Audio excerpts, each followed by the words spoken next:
primary issues that designers are facing today is that the design sizes are going up very fast. So we are talking about 10 million, 20, 30 million cell designs today. And when designs get that big, even with the latest advances in the throughput and capacity, you still need to partition them into different pieces. And many times some of these pieces are limited by different IP cores that you have in the block. So practical impact of that is that you have many different blocks in the design that need to be managed, and we need to close timing on those at the block level, bring it up at the top level, and make sure everything fits together, and you can meet timing on that. And that the process of managing that hierarchy, how do you break up the pieces, how do you budget for them, and plan them so they all fit together, that tends to be a very manual task today, and that is one of the efficiency bottlenecks that designers face today.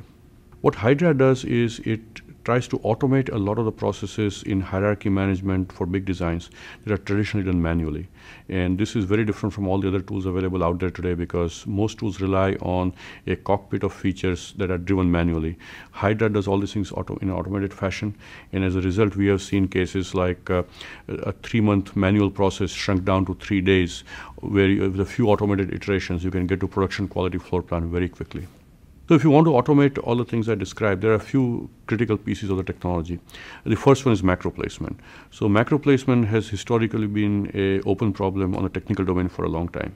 And the reason why it is very tricky is that when doing placement, the ability to handle a lot of small standard cells in conjunction with large macros is very tricky. And most placement algorithms can't handle that very well. The traditional wire length minimization approach doesn't really scale in these cases.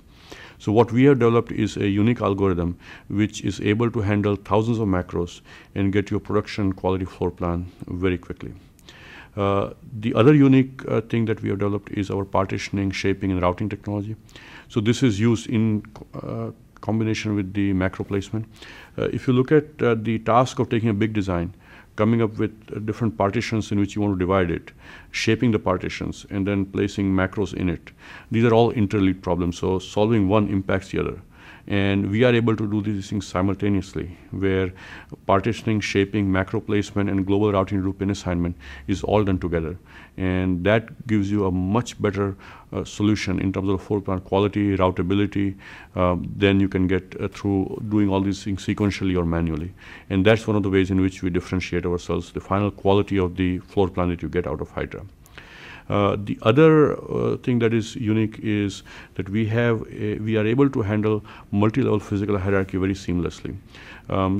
Because of our unified data model, the top level, the block level, they're all in one single data model, and we're able to go through information from top level to block level, the ability to make a change at the block level, immediately see the impact of that in the top level. That is very unique. All the other tools today try to deal with this through abstraction, and that makes it difficult to make changes and see them in real time in different parts of the design. You lose accuracy and quality of results because you have to abstract and guard band around the blocks. So all of those things are solved in Hydra very transparently, and that again means that you leave less on the table in terms of managing the hierarchy and the QRs.